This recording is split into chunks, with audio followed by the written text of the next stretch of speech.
Bonjour à tous et toutes. Merci de vous être connectés. On va attendre une ou deux petites minutes que l'ensemble des participants se connectent.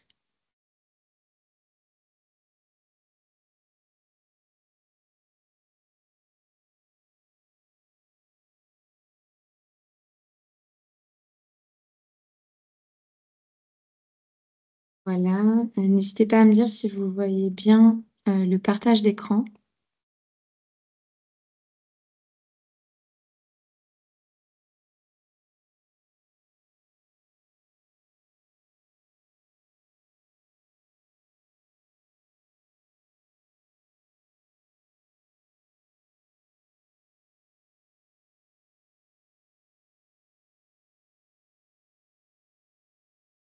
Ah, on me dit que vous ne m'entendez pas. Est-ce que Anne-Sophie, tu peux me confirmer qu'on m'entend ou... Moi, je t'entends très bien, mais c'est vrai que ça serait D'accord. important que tout le monde Enfin, si on pouvait avoir deux ou trois autres participants qui affirment ou confirment, on voit si le problème vient de nous. Alors, on a des participants qui disent que ça fonctionne bien, donc je pense que c'est bien pas de chez nous. Merci pour cette participation. Ok, très bien. Merci pour vos confirmations. Alors, je vois il y a des mains levées. Alors, je vais autoriser vos micros. Voilà, je vais autoriser vos micros, Madame Bourgoin et Madame Marie. Ah, vous avez un problème avec le son. Je vous invite à regarder dans l'option microphone, de cliquer sur la petite flèche et vérifier que dans haut-parleur, c'est bien le bon haut-parleur de votre ordinateur qui est sélectionné.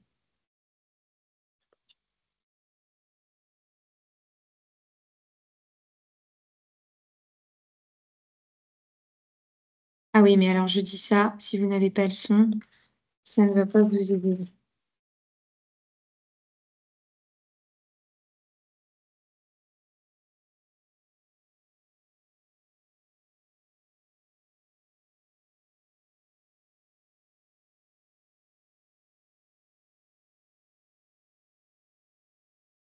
Là, donc on a 40 participants, on avait un peu plus d'une centaine d'inscrits, donc on va encore attendre peut-être une petite minute pour les retardataires. C'est vrai qu'on démarre en rognant un petit peu sur la pause déjeuner.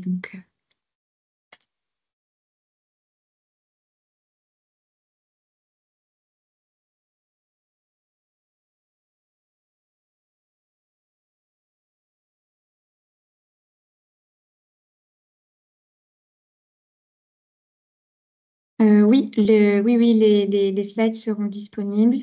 Donc le webinaire est lui-même enregistré et sera rediffusé sur la chaîne YouTube de la région. Et donc, bon, alors en attendant, je vais lancer un petit sondage qui devrait s'afficher pour introduire le webinaire si les participants qui sont connectés, vous pouvez nous dire si vous connaissez un réseau européen qui vous vient en tête.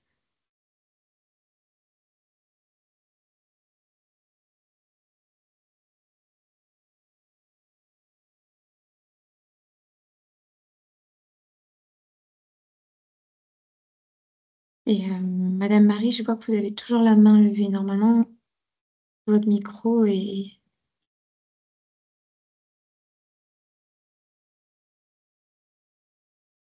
Et oui, sinon pour Madame Bourgoin, vous pouvez aussi essayer de vous reconnecter et de tenter de vous reconnecter.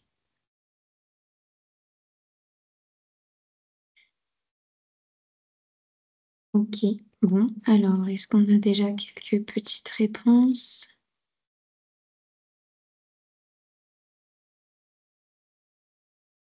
Bon, voilà, on a 6 réponses au sondage. N'hésitez pas à nous partager vos réponses, mais on va, on va commencer le webinaire. Donc voilà, ce webinaire va se découper en 4 parties. Donc, faire une brève introduction, Ensuite, on aura les interventions de nos deux intervenantes que je remercie de leur présence aujourd'hui, que Madame Noelia Gantero du réseau Eurlal et Madame Piretta Lindholm du réseau ERIN, qui se présenteront bien mieux que je ne pourrais le faire. Ensuite, il y aura une petite partie qui sera dédiée à l'action plus globale de la région au sein de ces différents réseaux. Et enfin, on terminera par une petite session de discussion sur comment vous pouvez aussi creuser les opportunités que vous offrent les réseaux européens en termes d'accès à la visibilité, au montage de projets, etc. Donc, pour une très brève introduction voilà, de cette thématique que sont les réseaux européens. Donc, on a jugé intéressant de faire un webinaire sur le sujet parce que c'est un écosystème qui est très riche, très foisonnant, avec des réseaux qui fonctionnent de façon différente et qui sont structurés aussi de façon différente. Donc là, voilà, on peut les répertorier à peu près en trois groupes. C'est une façon de voir les choses, c'est pas figé, mais ça permet un petit peu déjà de commencer à s'y retrouver. Donc d'abord, on a les réseaux vraiment institutionnels que vont rejoindre des organisations qui vont être toutes les mêmes au sein d'un même réseau et qui visent vraiment à représenter ces organisations-là. Donc, par exemple, le comité des régions, où est représentée la région Centre-Val de Loire via Madame Anne Beignet et Karine Lenec-Morin, mais aussi des réseaux pour les villes comme Eurocities, pour les collectivités territoriales, plus spécifiquement sur le changement climatique, donc ça c'est le réseau ICLEI. Ensuite, on a vraiment donc, des réseaux qui vont être vraiment thématiques. Donc là, ils vont avoir une thématique comme entrée de leur réseau. Dont font partie Erin et Eurlal, même si ce sont aussi donc, des réseaux qui rassemblent surtout des régions. On a aussi le réseau ACR+, sur l'économie circulaire, Energy Cities, comme son nom l'indique, sur les questions d'énergie. Et enfin, les réseaux qui vont plus être programmatiques. Donc, si vous ne voyez pas ce que ça veut dire par programme, ce sera le sujet d'un webinaire suivant, pardon. Mais donc, en fait, il y a différents programmes de financement de la Commission européenne qui ont un peu leurs règles spécifiques à chaque fois. Et donc, il y a des réseaux qui se structurent autour de ces programmes pour en fait faciliter l'accès généralement aux projets, échanger les bonnes pratiques, etc. Donc, c'est le cas du programme Interreg, c'est le cas du programme du NEB. Et on a aussi cité ici l'exemple des points de contact nationaux, qui est en fait un réseau national. Donc, c'est vraiment, les PCN, ils sont vraiment au niveau national. Mais ça reste intéressant parce que comme ils sont structurés en réseau dans toute l'Europe, c'est aussi un peu des points d'entrée sur les écosystèmes qui se mobilisent sur différents programmes à travers l'Union européenne. Donc voilà pour une brève introduction. Donc l'intention de ce webinaire, c'est vraiment de présenter toutes les opportunités que peuvent offrir les réseaux. Pas forcément pour que toutes vos structures adhèrent en leur nom à ces réseaux, mais aussi pour vous présenter comment nous, le bureau de Bruxelles, on peut faciliter votre contact avec ces réseaux et vos interactions pour avoir accès à des opportunités, de la visibilité, etc. C'est vraiment l'intention du webinaire. La deuxième intention pour nos collègues du Conseil régional, c'est aussi que vous ayez connaissance de tous les réseaux pardon, dans lesquels nous sommes impliqués et comment ça peut vous soutenir en fait dans vos missions ou comment vous pouvez aussi visibiliser votre action. Donc voilà. Excusez-moi, je retrouve mon écran. On va passer donc à la présentation de ces fameux réseaux avec donc, les deux réseaux qui sont présents avec nous aujourd'hui. Donc, Noélia, je vous passe la parole.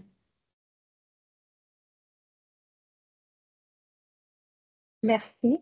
Donc voilà, je m'appelle Noélia, je suis la directrice de l'Association européenne des régions et autorités locales pour la formation tout au long de la vie. Donc c'est un nom assez long, comme vous le voyez bien. Mais en fait, ça explique un peu ce qu'on fait et de ce qu'on s'occupe. Tout d'abord, j'aimerais bien remercier les collègues de la région et les bureaux aussi à Bruxelles pour leur travail et pour cette session que je trouve très intéressante. J'ai dit toujours que pour moi, le plus important, c'est de rencontrer les gens comme vous qui travaillent sur le terrain. C'est dommage qu'on ne se rencontre pas en personne, mais bon, il y aura peut-être une opportunité d'aller à Orléans ou sur place à la région. C'est vrai qu'ici à Bruxelles, si on reste dans notre bubble, et on ne vous rencontre pas, on n'apprend pas, on ne sait pas ce qu'il se passe sur le terrain. Et donc, on est un peu isolé si on ne fait pas se rendre choses. Donc, j'espère aller assez rapide sur ce qu'on fait. J'espère être clair. Si vous avez des questions, n'hésitez pas, parce que ça qui m'intéresse le plus, c'est aussi de vous entendre et de savoir quels sont votre défis et votre démarche et votre demande. Donc, l'Association européenne des régions et d'autorités locales pour l'apprentissage tout au long de la vie a été créée en 2001 et dans la conviction de que pour tout ce qui est éducation, formation et compétences, on doit bien regarder ce qui se passe à niveau local, régional, où il y a les pratiques qu'on croit que sont plus innovantes. Et c'est surtout parce que bon, ce sont les régions et les autorités locales qui sont plus proches du citoyen et qui savent quels sont les défis et leurs inquiétudes. On a un secrétariat à Bruxelles et maintenant la présidence du réseau depuis le mois de novembre dernier, c'est dans la région de Västra Gotland en Suède qui a la présidence. Quelques chiffres suivants. Donc, on a environ 20 membres et on a 6 membres qui sont dans les comités de direction, donc les Pays Basques, la Catalogne, la Toscane. On a aussi Baden-Württemberg, Västra Gotland, comme je l'ai dit. On est représenté on a 11 pays représentés et plus de 40 millions d'habitants. Mais ce qui est important, ce n'est pas tellement les chiffres comme le fait que même si on n'est pas un réseau qui est très grand, et, les régions qui sont membres de notre réseau sont assez pareilles et comparables. Elles sont tous très dynamiques. Elles mettent un fort accent sur tout ce qui est politique d'éducation et des affaires sociales. Donc, quand elles parlent avec une autre, bon, c'est des sujets qui sont assez comparables et c'est mieux de parler avec quelqu'un qui comprend de ce qu'on parle. Et pour nous, ici, au secrétariat à Bruxelles, on connaît plus ou moins quelles sont les priorités, les défis des différentes régions parce que, comme j'explique, on n'est pas un réseau assez grand. Donc, comme mission, ce qu'on a, et ça, je pense que c'est un peu pareil à des autres réseaux au niveau européen, c'est surtout de mettre les régions ensemble pour qu'elles partagent leurs exemples de bonnes pratiques, mais aussi leurs inquiétudes ou les obstacles qu'ils trouvent quand ils vont mettre en place une initiative ou une politique. Mais on essaye aussi de les rassembler pour qu'ils fassent ou qu'ils participent ensemble dans des projets financés par l'Union européenne. Et on essaye aussi de les informer sur ce qui se passe à Bruxelles, sur les politiques européennes.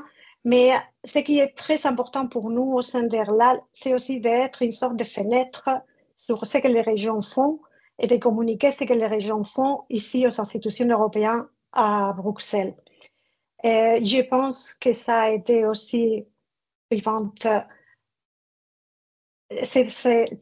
cette mission est aussi en ligne avec ce que les régions membres pensent. Cette besoin de coopération européenne est là bien présente et un témoignage important, c'est par exemple, comme vous voyez ici, et vous allez avoir la présentation, donc vous pourrez le lire tranquillement.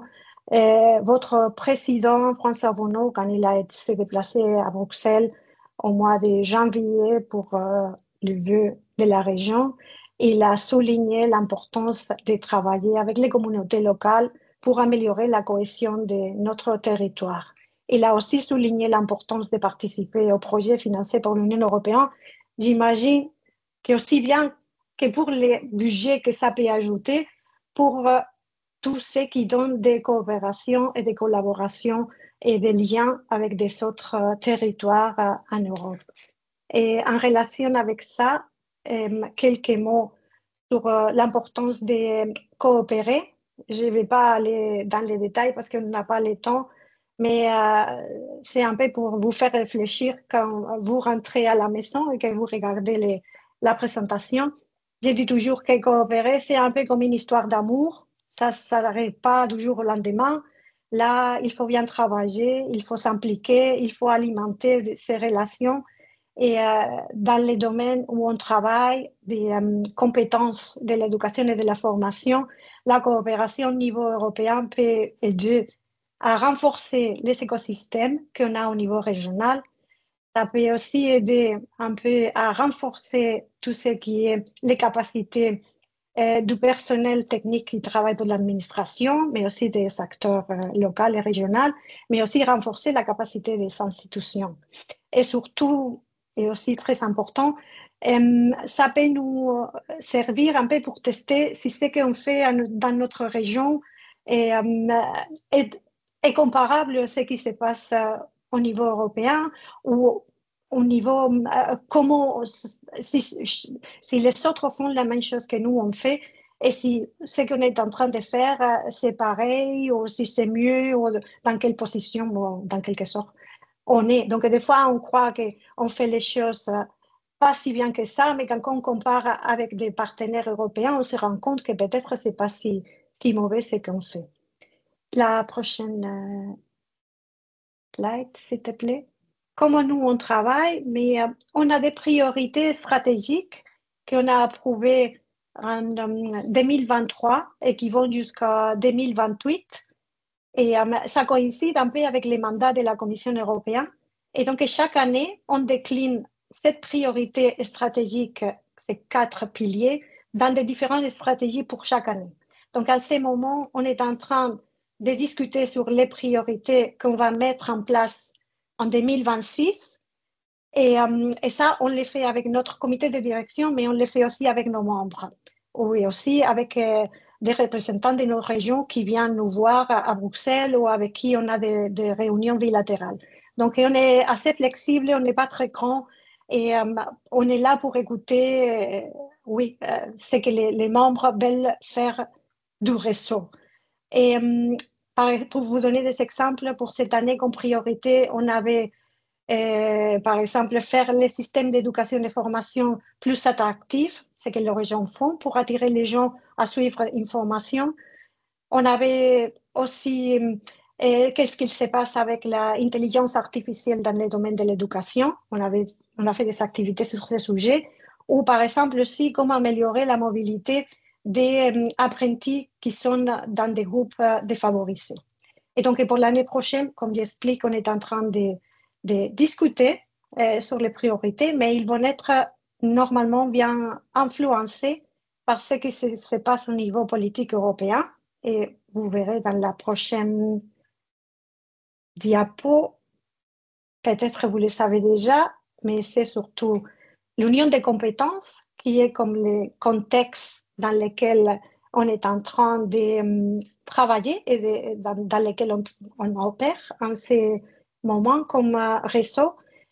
L'union des compétences a été lancée au mois de mars pour la nouvelle Commission européenne. C'était une des promesses de la présidente de la Commission européenne quand elle a été élue pour un 2e mandat.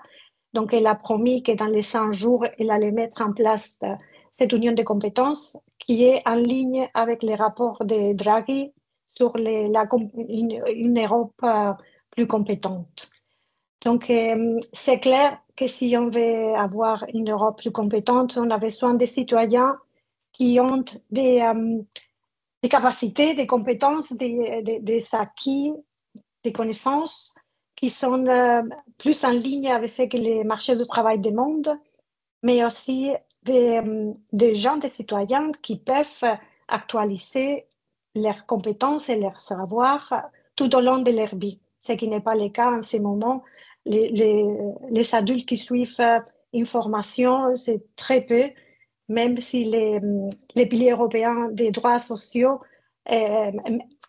soulignaient que ça devrait être 60% pour les 2030. Donc, dans ce contexte, c'est l'union des compétences qui s'est mise en place. Et pour nous, et j'ai signalé en bas ce qui va se passer dans les prochains mois, dans les domaines du réseau et ce qu'on travaille. Donc, il va y avoir une feuille de route pour 2030 sur l'avenir de l'éducation et des compétences numériques. Ça va sortir normalement vers la fin de cette année. Il y aura une stratégie européenne pour la formation professionnelle. Il va y avoir un programme pilote sur un diplôme européen de formation professionnelle, une agenda de l'Union européenne pour les enseignants et formateurs. Et aussi, et plus lié au marché du travail, une initiative sur la portabilité des compétences pour faciliter la mobilité des travailleurs. Tout ça va venir fin de cette année, année prochaine, et ça va bien sûr influencer un peu les priorités du réseau. Et on va bien suivre tout ça et les partager avec nos membres. Prochaine, oui. Donc, nous, à part notre assemblée générale et notre comité de direction, on travaille sur des groupes de travail thématiques. Je pense que tous les réseaux en Europe travaillent d'une manière similaire. Nous, on a ces 4 groupes de travail. Tous nos membres sont libres de participer à des réunions et des activités de tous les groupes de travail thématiques. Ils sont tous lidérés par une de nos régions membres. Et je vais vous poser maintenant, vous simplement expliquer 2 exemples pratiques, même s'il y a beaucoup plus d'initiatives, mais 2 exemples dont la région Centre-Val de Loire participe, et comme ça, vous pouvez vous faire un peu une idée sur ce qu'on travaille et comment on travaille avec les régions et comment on travaille avec la région Centre-Val de Loire. Donc, par exemple, les groupes de travail sur la mobilité a développé une initiative qu'on appelle Mobility Matchmaking Tool, qu'on gère du secrétariat à Bruxelles. Et c'est en fait pour faciliter les échanges entre les représentants des régions membres. Donc, par exemple, on a facilité un déplacement d'une délégation de la Catalogne et d'une délégation du Centre-Val de Loire aux municipalités de Borås en Suède. Et la thématique, c'était la promotion de l'égalité femmes-hommes au sein de l'administration. Donc, ça s'est passé il y a quelques mois. Et suivante. Il va y avoir des autres échanges. Vous avez des autres exemples qui sont mentionnés sur la diapositive, mais il va y avoir dans quelques mois, ça, on est en train encore de faciliter l'échange. Il va y avoir une visite d'une délégation de Centre-Val de Loire et ensemble avec une délégation de la région de Västra Gotland en Toscane pour connaître comment l'administration régionale fait pour introduire l'intelligence artificielle. On a eu aussi la chance d'avoir été octroyé par la Commission européenne les Regional Skill Partnership, au partenariat régional pour les compétences, dans les domaines de la mobilité. Donc, dans quelque sorte, ça donne plus de visibilité et plus de reconnaissance à cet échange quand on a là aussi un peu l'accord de la Commission européenne sur qui sont favorables à ce type d'activités qu'on peut promouvoir plus dans des autres forums que pas seulement au sein de notre propre réseau. Donc, si on continue avec un autre exemple dans notre groupe de travail, cette fois-ci, c'est le groupe de travail des compétences et marché du travail qui ont organisé depuis 1 an et demi de différents ateliers sur des secteurs économiques qui sont importants pour nos régions. Et donc, on fait 1 heure et demie chaque atelier. On a une présentation d'un représentant de la Commission européenne sur ce secteur économique concerné qui explique un peu quelle est la situation du secteur, comment le secteur a changé. Et après, on a des exemples de comment les régions membres font. Donc, la région Centre-Val de Loire a participé déjà à 3 de ces ateliers sur les secteurs soins, sur les secteurs du textile et sur les secteurs des industries culturelles et créatives. Je pars toujours, bien sûr, on est focalisé sur tout ce qui est compétences. Donc, on voit un peu ce que sont les défis niveau compétences pour les acteurs de ces secteurs et comment l'administration régionale fait ensemble avec les centres éducatifs ou les centres de formation. Donc, il va y avoir des autres ateliers qui vont venir sur les secteurs des arts, construction, énergie, batterie. Donc, il y aura encore plusieurs. On a aussi développé cette Académie Erlal, on appelle, c'est un peu pareil à ce qu'on fait aujourd'hui, 1 heure, une thématique qui est intéressante pour tous nos membres, une thématique transversale. Donc, par exemple, on parle de comment rédiger des projets européens, comment améliorer tout ce qui est communication et diffusion des projets. Mais je pense que j'ai déjà trop parlé, donc je vais aller plus rapidement. Vous verrez ce qu'on a sur les diapositives quand vous allez les recevoir. Nos projets, c'est une partie importante des activités qu'on fait. Vous verrez ici, on a Horizon Europe, on a aussi Erasmus, Fonds social européen et surtout Interreg Europe. Tous les projets sont lidérés par nos régions membres au sein de l'intérêt de notre région et sont bien sûr focalisés sur tout ce qui est éducation, formation, marché du travail, compétences. Et comme exemple, je vais signaler là où la région Centre-Val de Loire s'est impliquée. C'est un projet Interreg Europe qui est lidéré par la Toscane et ça s'appelle Salam et c'est sur l'intégration durable des migrants sur le marché du travail. Et normalement, on va faire une visite d'études à la région Centre-Val de Loire d'ici 1 an, plus ou moins. Donc, et un exemple, l'autre exemple que j'avais dans la diapositive précédente, c'était sur une candidature qu'on a soumise au mois de mai, aussi avec une participation des départements d'orientation de la région Centre-Val de Loire, une proposition Erasmus sur l'orientation et en fait, comment rapprocher l'orientation des petites et moyennes entreprises. Et ça, c'est lidéré par la Flandre, une école en Flandre. Donc, on ne sait pas encore si ça va être financé, mais ça y est. Donc, je vais finaliser alors avec les activités qu'on a à venir. Donc, notamment la semaine des régions qui va avoir lieu, ça se passe chaque année pour ceux d'entre vous qui ne connaissent pas. C'est entre les 13 et 15 octobre cette année.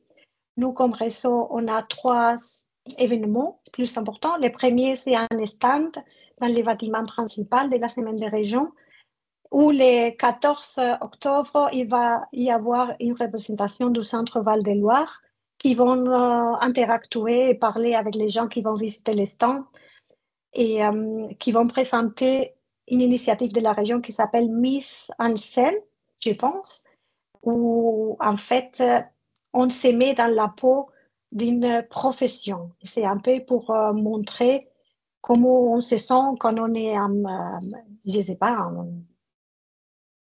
une infirmière ou quelqu'un qui travaille pour la construction, etc. Donc, ça va être le 14 octobre. On aura aussi une session le 14 également sur l'égalité des genres dans le domaine de l'éducation et l'implication de l'intelligence artificielle. Et on aura aussi un événement où il y aura la participation de la région, aussi une présentation. Et l'atelier, c'est sur ce que les régions font pour retenir et attirer des talents. Donc, et mon dernier diapo sur les activités qu'on a. Aussi, on a la semaine prochaine, on a un atelier académie sur comment favoriser la mobilité des apprentis dans des milieux défavorisés avec une experte de la Suède. Vous êtes tous les bienvenus à nous joindre, c'est 1 heure, comme j'expliquais. On aura aussi un atelier sur le secteur tourisme, c'est la semaine prochaine aussi, et finalement, on a notre assemblée générale qui va avoir lieu à Malines, en Flandre, du 5 au 7 novembre. Donc, on fait notre assemblée générale et on fait aussi des visites d'études aux différentes écoles et centres éducatifs en Flandre sur les sujets de comment les régions font pour augmenter l'attractif des systèmes éducatifs.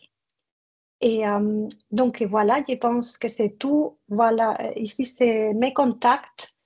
Vous êtes toujours les bienvenus à nous contacter. Nos portes sont toujours ouvertes, comme je l'ai dit.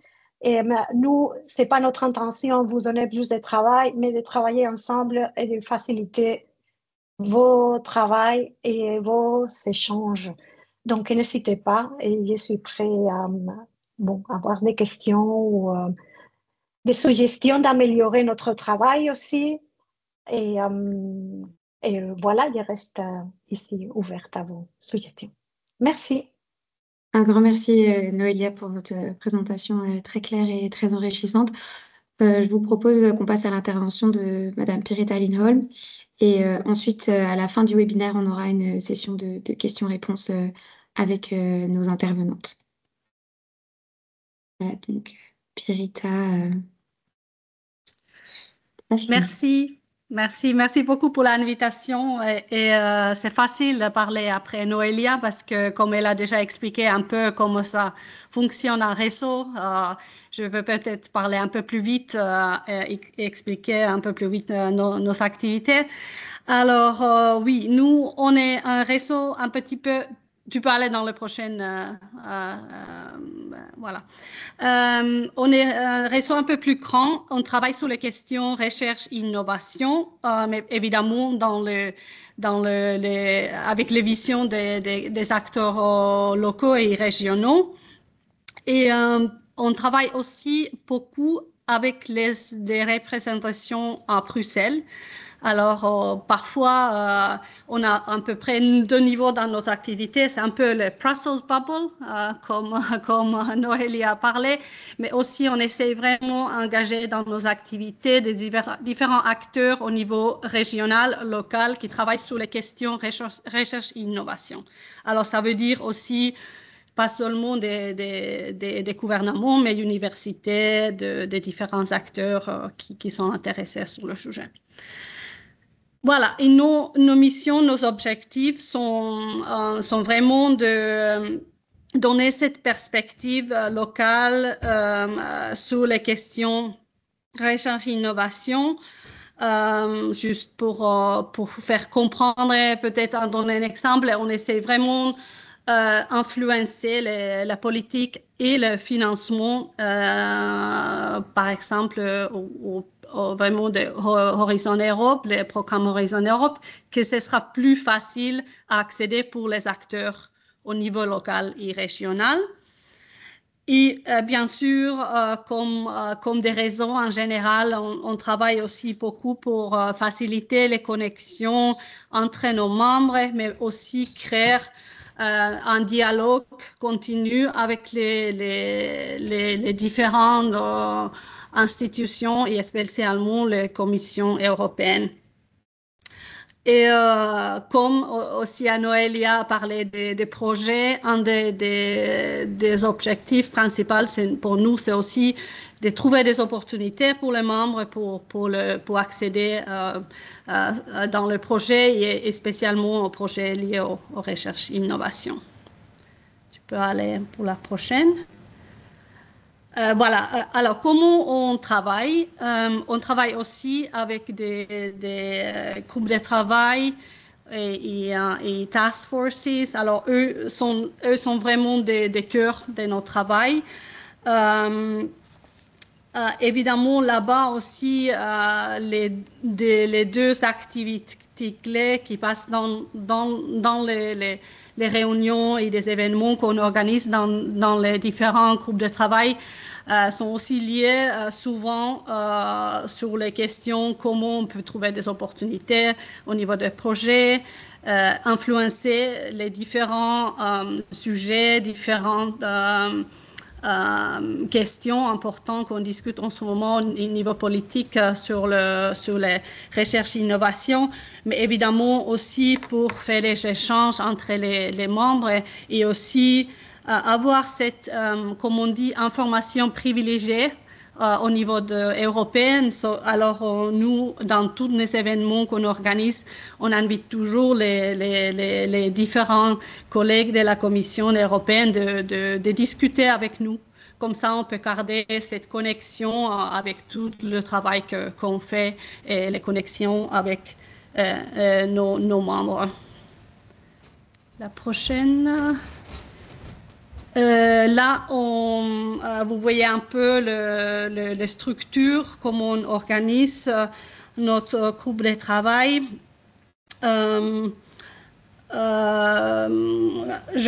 C'est un peu difficile à expliquer très vite, mais pour dire que tous ces groupes de travail, il y a des groupes de travail horizontales qui sont un peu plus stratégiques, où on suit les grands programmes, les grandes politiques des lignes européennes.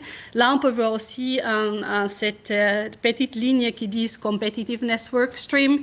Alors, on a une nouvelle activité qu'on suit axée à la compétitivité qui est vraiment en priorité clé en ce moment à la Commission européenne. Alors, on travaille avec les membres pour voir c'est quoi vraiment comment on peut influencer ces discussions, comment on peut voir notre rôle, le rôle des acteurs régionaux et locaux dans les questions de compétitivité, parce qu'en ce moment, c'est pas beaucoup à discuter, pas suffisamment. Et après, on a des groupes de travail plus thématiques qui sont un peu structurés, comme le programme de cadre qui facilite aussi notre accès sur les opportunités au projet. Et voilà, aussi pour dire qu'on est aussi peut-être très bottom-up. Alors, tous ces groupes de travail sont gérés, sont pilotés par nos membres. On a toujours entre 3 et 6 membres qui pilotent les différents groupes de travail.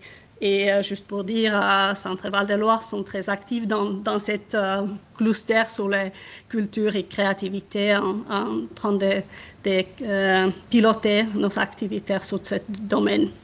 Et là, vous voyez aussi le lien sur notre des travaux qu'on fait, toutes les réunions qu'on organise. Alors ça, c'est très facile à voir à quel type de réunions on a déjà organisé cette année et qu'est-ce qui se passe pour les prochaines 4 mois qui viennent. Voilà, on peut passer pour la prochaine.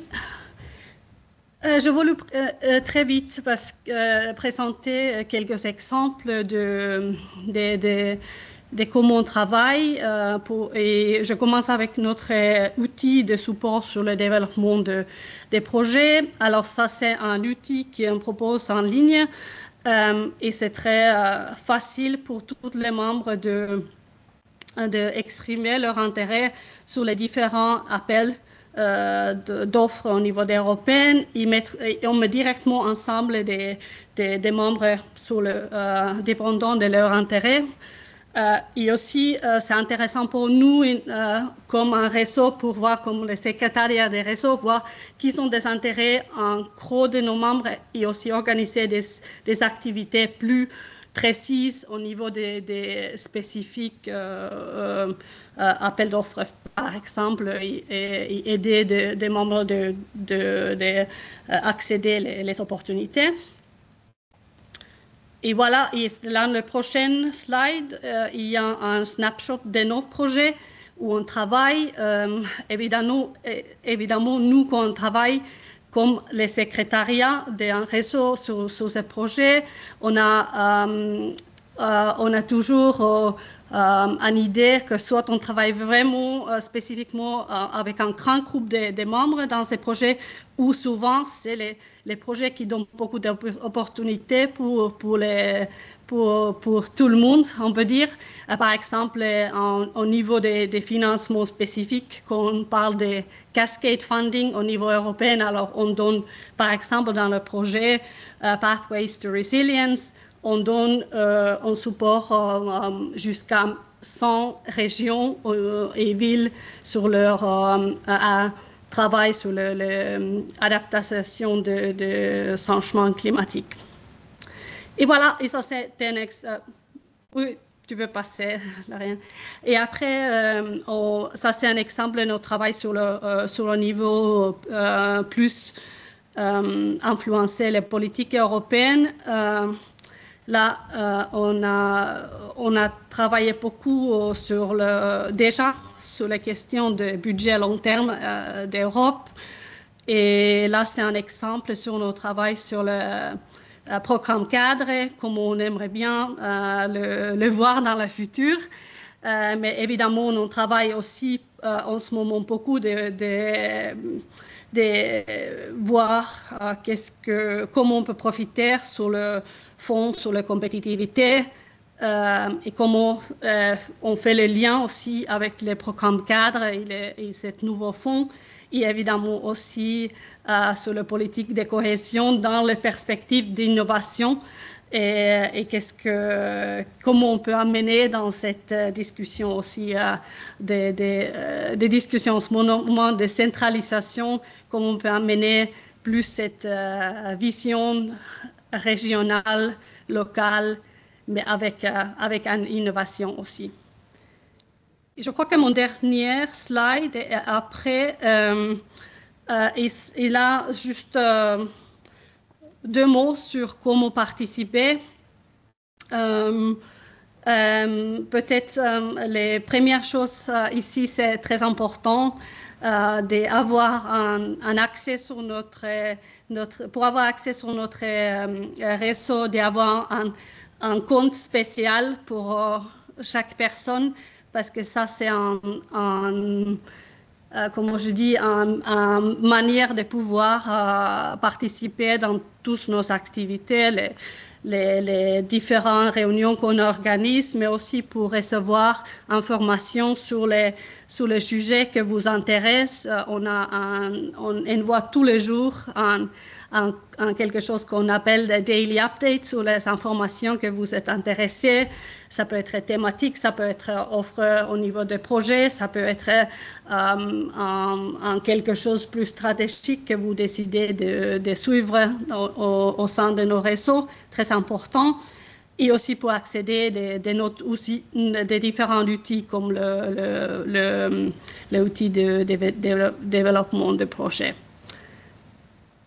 Voilà, je crois que là, j'ai essayé vraiment garder ça aux 10 minutes et c'est un peu difficile parce qu'on fait beaucoup, on est assez grand, on a plus de 60 membres individus comme des collègues des bureaux de Bruxelles, des centres Val-de-Roi qui ont participé dans notre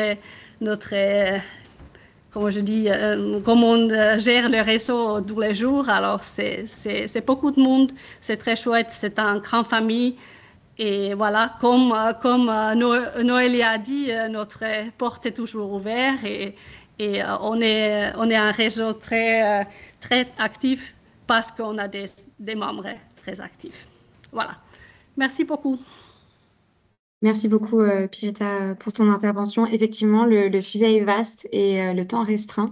Mais voilà, comme mentionné, on reste disponible, donc Pirita, Noélia et aussi le bureau de Bruxelles pour des échanges plus approfondis ou des rendez-vous en bilatéral pour vraiment pouvoir discuter de votre projet et de comment vous pouvez vous mobiliser au sein de ces réseaux. Je vais passer la parole à Anne-Sophie Gobert, la chef du service politique et projet européen du Conseil régional, pour voilà, en quelques minutes balayer un petit peu d'autres exemples de réseaux. Et puis, on va essayer de garder une dizaine de minutes pour vos questions. Anne-Sophie, voilà. Merci, Lauriane. Oui, et merci encore à Pirita et Noélia d'avoir pu se rendre disponibles et de nous présenter vos 2 réseaux qui sont 2 exemples de réseaux très dynamiques à Bruxelles et très différents par la nature, l'objet de ce que vous traitez, de ce que vous êtes amené à traiter, mais aussi dans le style. On a effectivement 2 réseaux bien distincts, mais je me permets juste, puisque là le but est de présenter un peu tous les réseaux dans lesquels nous sommes membres, de rappeler peut-être une évidence, mais en fait adhérer à un réseau, c'est clairement une implication. Enfin, il faut vraiment avoir envie d'adhérer, avoir envie d'être actif dans ce réseau, et finalement le réseau, on en retire un peu à l'image de l'investissement qu'on y met. Donc voilà, on a différents réseaux ici qu'on a voulu un petit peu rappeler, qui sont en phase avec nos politiques régionales. Parfois des réseaux où on est membre depuis des années, on est presque des membres fondateurs. Je pense à l'agriculture que vous voyez là sous vos yeux, la REPO, qui est un réseau de régions européennes qui défend les produits d'origine. Donc nous, on y est bien sûr pour notre vin et pour nos fromages, la REF pour tout ce qui est fruits, légumes, horticulture. On a également, au niveau de l'aménagement du territoire, assez récemment rejoint les amis du NEB, on y reviendra tout à l'heure, le NEB étant le nouveau BAOS européen, donc il y a une communauté intéressante et on vous en parlera un peu plus parce qu'on pense que c'est vraiment un réseau assez facile et assez ouvert où on pourrait certainement faire beaucoup de choses pour notre territoire. Le DCRN, c'est juste pour citer un réseau informel, mais qui traite des questions des régions qui sont, comme nous, préoccupées par la question de transition démographique. Donc, on partage des préoccupations avec des régions membres, enfin des régions européennes sur ces questions-là. Sur la formation, l'orientation de l'apprentissage, évidemment, Eurlab. Et là, encore une fois, vous avez eu un aperçu des activités de ce réseau très dynamique et on ne peut que vous inviter à vous y plonger un petit peu et à vous y intéresser de plus près. Le tourisme, puisque vous le savez, avec le territoire que nous avons et cette chance d'avoir un patrimoine très riche cette année avec les 25 ans, bien sûr, de l'inscription du Val-de-Loire à l'UNESCO, mais aussi les 20 ans de la Loire à vélo, la perspective de Bourges. On est vraiment un territoire avec un patrimoine et un potentiel et une richesse en termes touristiques qui est importante et on a rejoint assez récemment le réseau européen Nextour. Là encore, un chantier qui s'est ouvert il y a peu de temps pour nous, mais où on a encore beaucoup à faire et on a des projets notamment pour 2026. Donc, on pourra en reparler peut-être un peu plus longuement plus tard. L'environnement, nous sommes membres, on y reviendra aussi, de la Convention des maires pour le climat et l'énergie. Ça peut paraître un petit peu étonnant comme ça, dit comme ça, puisqu'on entend bien que c'est pour les maires, mais on y a un rôle particulier. On y reviendra tout à l'heure rapidement. L'économie, on a rejoint tout récemment l'année dernière la CR+, qui est un réseau de régions européennes sur la gestion des ressources durables. Donc, vous le savez, nous, au niveau de la région Centre-Val de Loire, on est en train d'adopter une stratégie nouvelle et importante, ambitieuse sur l'économie circulaire. Donc, c'est un réseau qui va nous aider à aller, qui nous aide déjà à aller un peu plus vite et un peu en ayant de l'expertise de partenaires européens sur ces questions-là. On y reviendra tout à l'heure. L'ARA, c'est sur les questions d'automobile. On partage des préoccupations de régions qui produisent des automobiles ou qui produisent tout ce qui est sous-traitant automobile. On a aussi rapproché récemment un réseau de régions, à l'initiative d'ailleurs de la Commission européenne, sur des régions qui sont impactées par toutes les questions, la filière, armement et défense. Donc, vous voyez, et bien sûr, Erin, sur la recherche et l'innovation, j'espère avoir été exhaustive, mais je ne suis pas sûre. Mais ce qu'on veut montrer, c'est que la région Centre-Val de Loire a clairement eu cette volonté par l'exécutif, le président, d'ancrer vraiment nos politiques régionales dans une dynamique européenne. On n'est pas une grande région, donc on a tout intérêt à gagner au contact de nos régions pairs, de nos régions voisines européennes et de l'expertise de ces réseaux qui ont gagné vraiment une écoute, une expertise intéressante au niveau européen.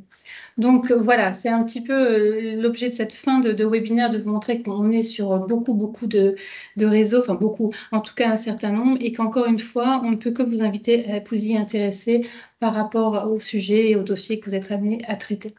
Donc voilà, je pense qu'il faut que j'accélère, Lauriane, donc on peut Oui, peut-être... j'allais te proposer, en fait, Anne-Sophie, donc comme tu as balayé plus largement, en fait, on a quelques slides qui détaillent notre engagement dans quelques-uns des réseaux qu'a mentionné Anne-Sophie à l'instant.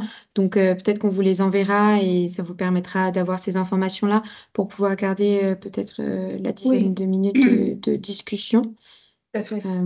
si ça te convient, Anne-Sophie. Oui, c'est très bien, très bien. Parfait. Et ben donc voilà, hein, pour vous les balayer en quelques secondes, c'était lié au nouveau BAOS européen, où il y a quand même des opportunités pour le secteur de la culture et c'est des réseaux assez informels.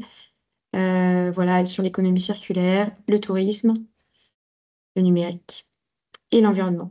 Voilà, mais on vous partagera ces slides pour que vous puissiez revenir vers nous sur vos thématiques spécifiques, parce qu'évidemment, on n'a pas le temps d'aborder toutes les thématiques qui concernent nos participants aujourd'hui, que d'ailleurs, on est ravis de voir nombreux. Je vais arrêter le partage peut-être pour élargir l'écran et revenir sur les questions qui ont été posées. Euh, je souhaitais peut-être déjà démarrer par une précision. J'ai vu plusieurs questions liées à Bourges, à la culture. C'est vrai qu'on en avait eu au premier webinaire. Donc nous, on est bien le service politique et projet européen du Conseil régional, dont Anne-Sophie Gobert est la chef de service, pour répondre à une question qui avait été posée. Et donc, ce ne sont pas nous les premiers interlocuteurs pour tout ce qui va être projet Bourges.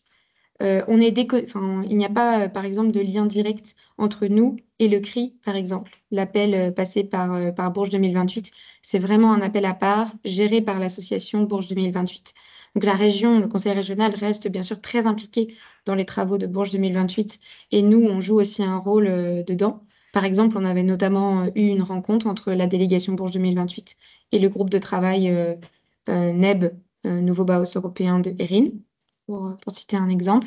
Mais c'est vrai qu'on n'est pas le premier interlocuteur pour vous qui êtes porteur de projet Bourges 2028, sauf si vous souhaitez, dans le cadre de votre projet, avoir des contacts avec d'autres régions, d'autres interlocuteurs et que ça peut nourrir votre projet.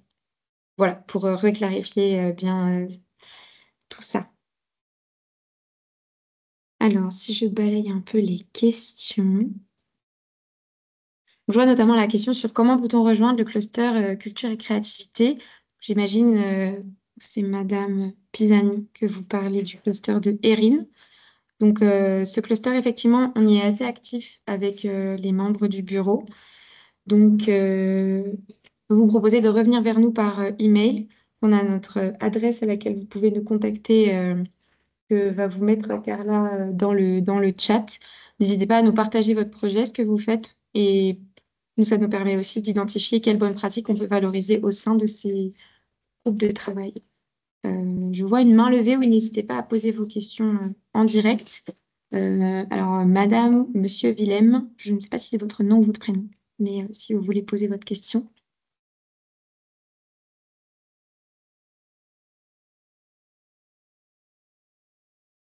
Alors, je vais autoriser votre micro, ce sera peut-être mieux. Voilà, normalement, vous pouvez activer votre micro.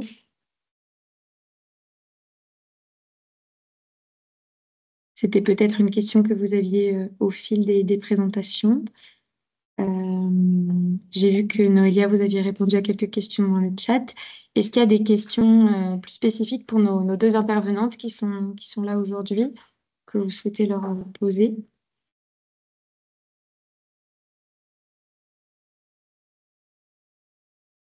Et sinon, c'est peut-être quand même l'occasion, Anne-Sophie, de parler du nouveau Baos, s'il n'y a pas de questions en particulier, notamment parce qu'il y a un appel à projet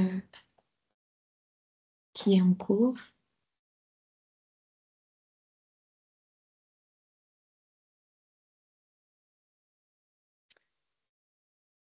Oui, donc ça, oui, on est allé un petit peu vite tout à l'heure. Tu vas en dire un petit mot. Et je ne sais pas si tout le monde est au courant de l'initiative de la Commission européenne, Nouveau Baos européen, qui vise à concrétiser le pacte vert dans l'environnement quotidien des citoyens et citoyennes de l'Union. Il y a différentes initiatives qui découlent de cette grande initiative de la Commission, donc des appels, des événements. Et c'est ce qu'on a essayé de reprendre un petit peu. Je regarde un petit peu oui, sur la slide. On a, nous, des territoires qui ont d'ailleurs répondu à un appel à projet assez récemment, des communes du territoire Centre-Val de Loire. Et je ne sais pas ce que tu voulais dire autre chose, Lauriane, par rapport à ça. On est, donc, nous, membres de la communauté des amis, qui est indiqué, oui, là, sur la slide, les amis du NEB. C'est vrai qu'on ne peut que vous inviter, si vous êtes intéressé par la démarche, l'initiative de la Commission, de rejoindre. C'est très facile, c'est vraiment un formulaire sur le site de la Commission européenne. Ça peut vraiment être intéressant ne serait-ce que comme source d'inspiration, c'est d'ailleurs souvent l'intérêt d'un réseau. Être membre d'un réseau européen, ça permet aussi d'apprendre des autres, mais aussi de s'inspirer en fait de bonnes pratiques, d'idées auxquelles on n'aurait pas pensé. Donc vraiment, les amis du NEB, on ne peut que vous inviter. Mais Lauriane, tu voulais dire peut-être quelque chose de plus précis sur le NEB, sur des Non, échéances? voilà, Comme il nous restait finalement quelques minutes, c'était pour attirer votre attention. Voilà, il y a beaucoup d'acteurs de la culture qui sont présents aujourd'hui, donc attirer votre attention sur cette opportunité.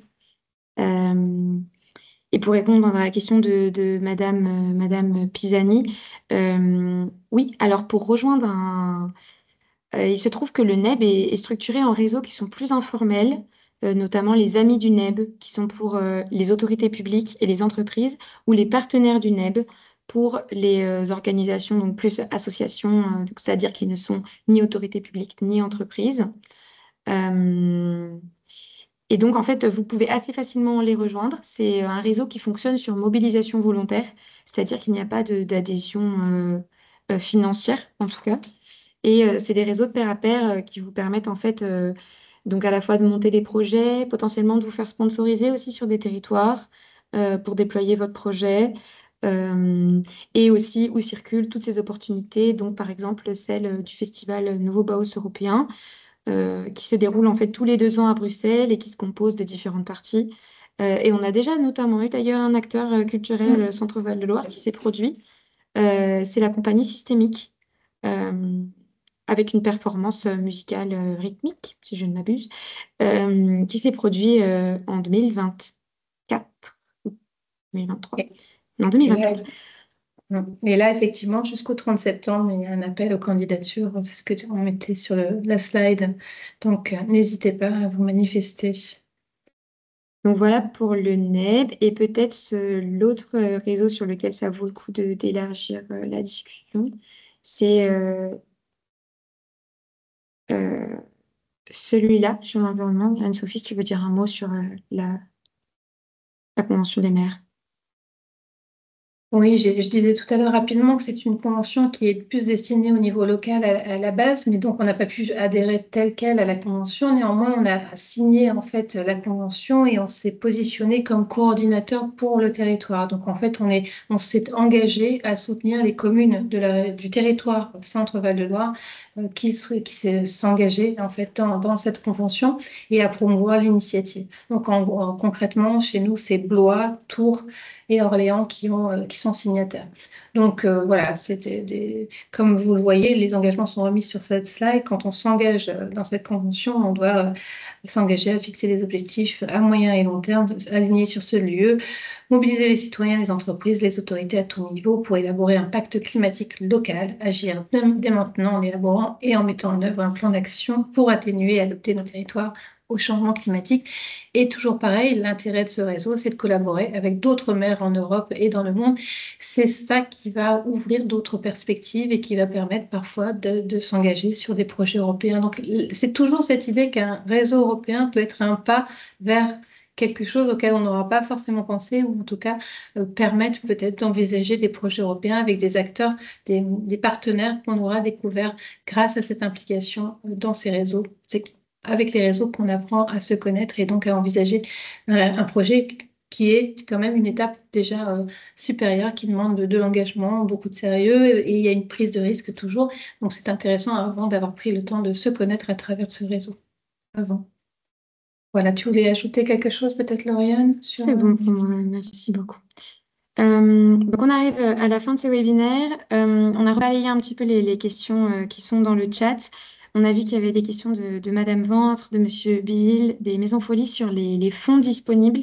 Donc ça fera l'objet d'autres webinaires. Si vous avez des demandes en particulier, n'hésitez pas à nous envoyer un mail. On répondra de notre mieux avec nos moyens disponibles. Mais voilà, on met un point d'honneur normalement à toujours revenir vers vous dans les meilleurs délais, où on pourra Et on aussi vous enverra, donner. le cas échéant, vers Noélia et vers Pirita et vers leurs équipes pour peut-être aller plus loin sur certaines questions par rapport Tout à fait. Notamment si vous avez ciblé des appels à projets qui vous intéressent, n'hésitez pas à venir vers nous pour qu'on puisse relayer. J'ai vu aussi qu'il y avait des demandes pour être associés avec d'autres acteurs. Donc ces réseaux-là disposent d'outils, peuvent relayer vos demandes et vos manifestations d'intérêt sur des appels. Donc n'hésitez pas à revenir vers nous pour qu'on vous soutienne dans cette démarche. Et donc en parlant de projets européens, on clôture donc ce webinaire en vous partageant donc la date du prochain webinaire qui se tiendra donc dans un mois, un petit peu plus, sur le même créneau, et qui concernera principalement le dispositif projecteur, qui est un dispositif que vous connaissez peut-être, mais qui vise en fait à soutenir les acteurs du territoire via en fait de l'allocation d'aide de cabinets de conseil spécialisés pour vous soutenir dans vos démarches de fonds européens, qui sera donc un webinaire qui sera donc présenté par notre collègue Héloïse Péchard, qui n'est pas présente aujourd'hui, mais qui est l'interlocutrice sur ce sujet-là. Voilà, donc il est 14h30 et 1. Je vais clôturer ce webinaire vraiment en remerciant profondément Noélia et Pirita pour leur intervention en français, ce qui est une grande richesse pour nous. Et d'ailleurs, c'est aussi une grande richesse au niveau européen. Dans les réseaux, il y a beaucoup d'interlocuteurs finalement qui parlent français, même si c'est pas leur première langue. Donc c'est une chance qu'on a. C'est pas toujours le cas, mais voilà, on est souvent surpris. Donc, n'hésitez pas à vous lancer ou en tout cas à vous intéresser à ce sujet. Et nous vous souhaitons à tous et toutes une excellente après-midi. Merci. À très bientôt. À Merci. très vite. Au revoir. Merci. Merci, au revoir. Au revoir.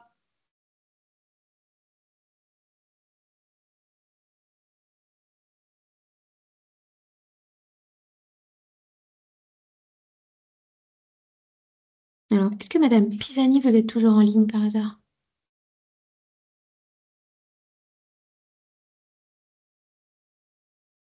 Apparemment pas. Ok.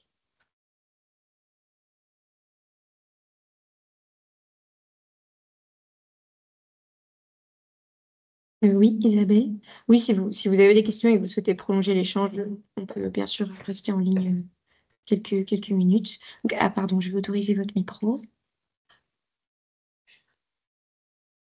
Voilà, normalement, vous pouvez l'activer.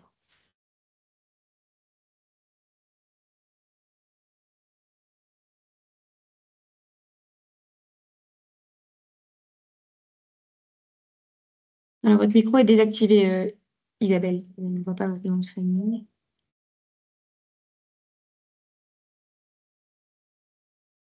C'était peut-être une erreur de clic.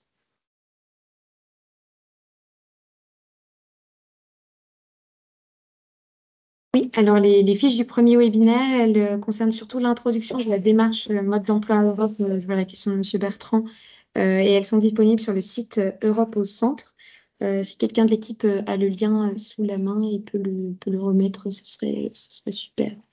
C'est vrai que c'est des webinaires qui valaient assez large, ne sont pas spécifiquement axés sur la culture. Après, on a bien identifié le besoin des acteurs du secteur culturel. Donc, ah, vous n'arrivez pas à activer votre micro. Alors, attendez, je vais retenter la manip.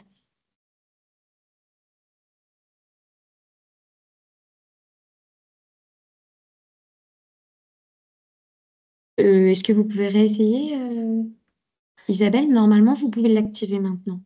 Je ne peux pas l'activer pour vous, mais...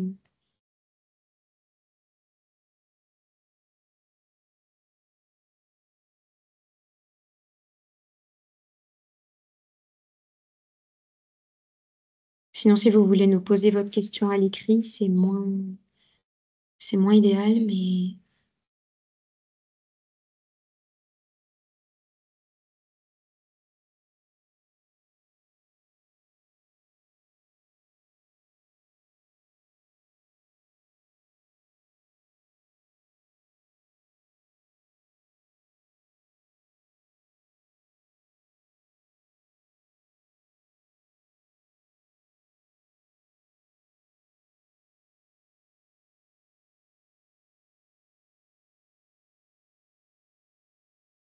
Ou trouver une liste des appels à projets européens en dehors de ceux du CRI.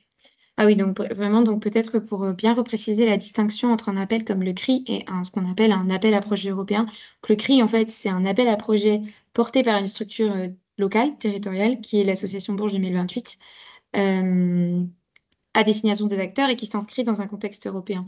Nous, ce qu'on appelle appel à projet européen un peu en jargon, c'est vraiment les appels qui sont passés par la Commission. Alors normalement, vous pouvez tous les retrouver sur la plateforme Funding and Tenders. Et peut-être aussi que Carla, tu peux mettre le lien si tu l'as, ou je peux vous le passer aussi, je dois l'avoir en favori. Donc c'est une plateforme qui peut être un peu ardue.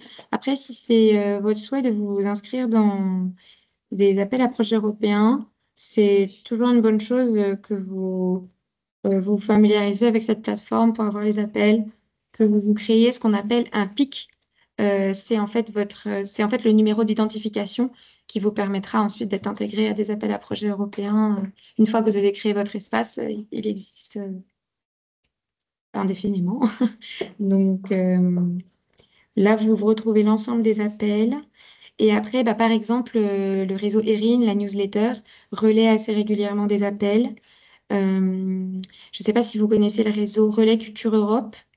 Alors ça, je vous redirigerai plutôt vers ma collègue Florence. Mais normalement, il y a aussi une diffusion de ce type d'appel-là.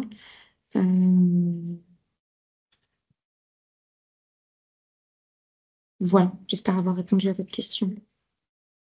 Et désolée pour ce problème de micro.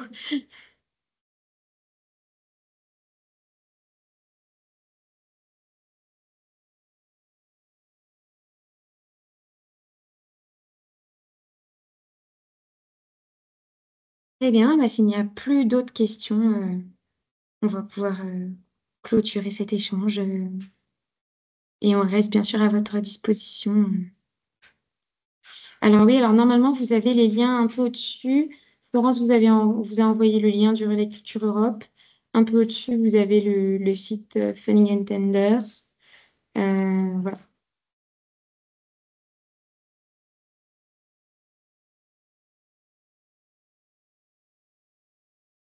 Donc, on vous souhaite... Je ne sais pas si mesdames, alors je ne vois que votre nom Girard, vous voulez poser une question? Attendez, j'ai autorisé votre micro si jamais.